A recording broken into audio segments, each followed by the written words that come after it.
Hello, church. My name is Shannon Balram, and for those of you who do not know me, I am an appointed pastor at Free Methodist Church of Santa Barbara. I am going to offer a Wednesday word building on our study and our intimate sort of reflection on Psalms. And I have been given Psalm 10 as our Wednesday word for today. The title is Prayer for Deliverance from Enemies. So yet again, our pastors love to gift me the heavy-hitting, hard reflections. So thank you, Colleen, for always entrusting me with these harder passages. But in praying over it, reading it, I do feel it's fitting, and it's very fitting for the context that we are in today. So please join me in the reading of Psalm 10. Why, O Lord, do you stand far off, and why do you hide yourself in times of trouble? In arrogance, the wicked persecute the poor. Let them be caught in the schemes they have devised. For the wicked boast of the desires of their heart. Those greedy for gain curse and renounce the Lord. In the pride of their countenance, the wicked says, God will not seek it out. All their thoughts are, there is no God. Their ways prosper at all times. Your judgments are on high, out of their sight. As for their foes, they scoff at them.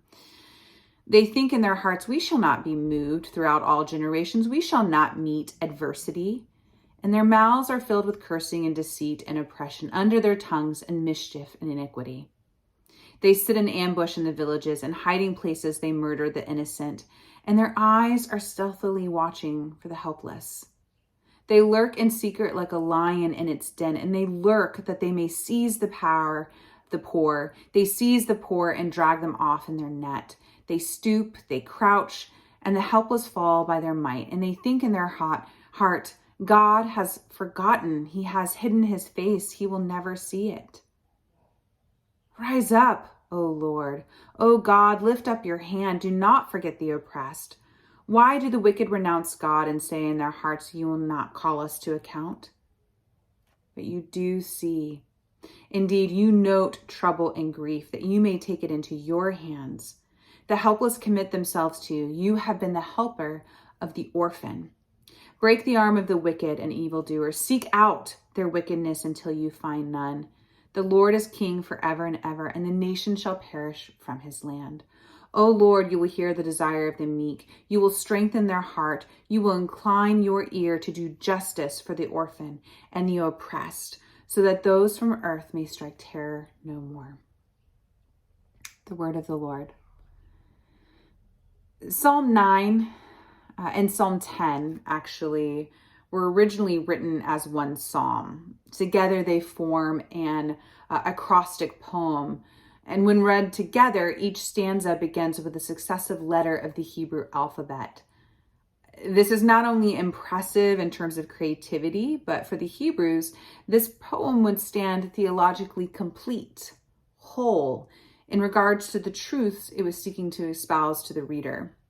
Psalm 9 and 10 then are meant to be read in concert together. Psalm 9 focuses on international global oppression, while Psalm 10 focuses on a more localized lament for the day-to-day oppression we experience. What remains consistent between the two is God is a God of the oppressed, and God is a God of justice. If you have time, I would encourage you to go back and read both as part of your weekly devotion to really get a sense of what the poet was trying to teach and encourage in those who were reading it. But what I specifically like about Psalm 10, our study today, is it begins with an honest and emotional response. Why, Lord, do you stand far off? Why do you hide yourself in times of trouble? When we read further beyond verse 1, we see the poet has no qualms about further questioning God and had very little patience with powerful people who persecuted the poor. It is raw. It is emotional. It is reflectively honest. There are no punches pulled here. C.S. Lewis once said, reading Psalm 10 is like throwing open the door of an oven that is set to 500 degrees. you immediately get hit full in the face with the heat of the psalmist's fury. This fury is best evidenced when the poet spends verses 2 through 11 to go in great detail about what he is witnessing in regards to the wickedness done in his local community. It is about a vicious tyrant or person or persons who seem to hate God, is vile, wicked, but yet prosperous and preys on innocent victims. Scholar Tremper Longman writes, the picture that is painted in this section is one of the wicked that freely abuse the helpless. They are arrogant, they live by their own plans and schemes and are not dependent on the Lord and live as if the whole world is in their own hands. Verse 11 highlights that these wicked people are so arrogant, that they believe God will not take notice of their injustice, of their actions, and is utterly powerless. The poet then moves from this sort of lengthy detail of what they are seeing, how they are feeling, the observations, to then verses 12 and 14, where we see a call to action. The poet offers a petition to God: intervene, rise up, be present. God is depicted as a warrior, and the poet is saying, come and defend your people, defend those who are being oppressed. Verses 16 through 18 then moves with reassurance, saying, God, I know, I am reminded that you hear our prayers. That God, you will hear our cry, that you will hear our petition, that God will not turn his back from us, but will turn us into people of hope and will actually respond to the injustice that is being witnessed and seen, because our God is a God who cares for those who are oppressed. God sees the trouble of the afflicted. He takes their grief in God's hand, and he's not only comforter, but he is also defender, and he will not leave them orphaned. Or in another way of understanding it, he will not leave them abandoned. They will not be left alone, but God is our protector and defender as it relates to justice. So in reading this psalm, I continued to sit with it and reflect on it. What I liked about it was that it was honest, as I said before, and emotional. And I think it is so fitting for us to review this as we look at our own systems of injustice around us today, whether that's racism, corporate greed, sexism. This psalm is a lamenting psalm, but it's not about all the bad things we experience. No, it's more than that. It's about injustice. It's about these things that happen in our society where positions of power, privilege, greed rule dominance over others, causing harm, trauma, loss of life. It is inviting us to acknowledge pure wickedness and evil in detail, mind you. And for me, why I feel that this is so fitting is I think 2 weeks ago, we saw the deaths of Roberta Drury, Marcus Morrison, Andre McNeil, Aaron Salter, Geraldine Talley, Celestine Cheney, Hayward Patterson, Catherine Massey, Pearl Young, Ruth Whitfield, and Dr. John Ching.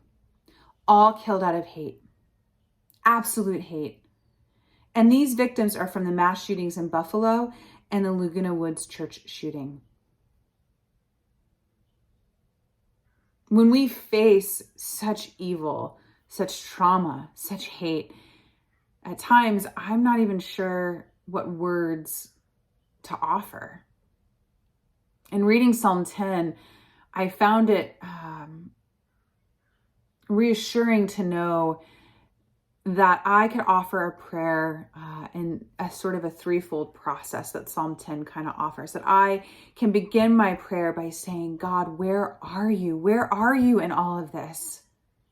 That I can bring my doubts, that I can express my emotions, that we can bring these emotions, that we can bring our doubts And then we can spend time actually acknowledging the evil we see, that we can spend time in our prayers and in our conversations with others detailing systems of oppression that have caused harm and trauma and loss of life and other people who are oppressed in our society, that we can spend verse after verse after verse being honest with God.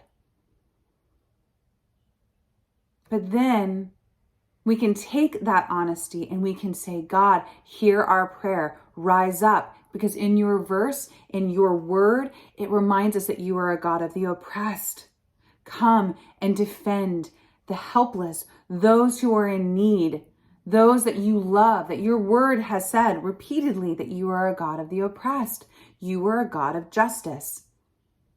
And then we can end that prayer with the acknowledgement and the reminder that we know this to be true of God's character. And that we can invite God then to call us back into a place of hope. It's interesting because I think typically I want to button everything up with our Wednesday words, but I think for this time I don't. I think I just want to offer space for all of us as we are processing so much of what is happening, not just globally, which Psalm 9 reflects, but I think locally in our own communities.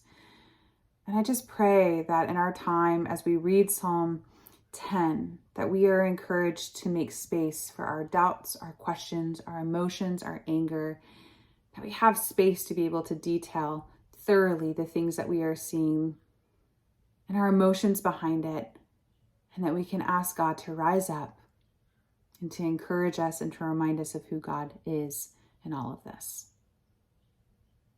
And I think that's all that I could offer for my reflection today. I hope that it's encouraging, but I hope more importantly that it actually causes us to pause, to think, to reflect, and more importantly, to pray. So with that, be blessed, church. Come as you are, and know God is there to lament with you and to be present in it. So with that, go in peace. Amen. This has been Wednesday Word with the Free Methodist Church of Santa Barbara. We hope that you will join us for worship this week. For information about our service times, visit fmcsb.org.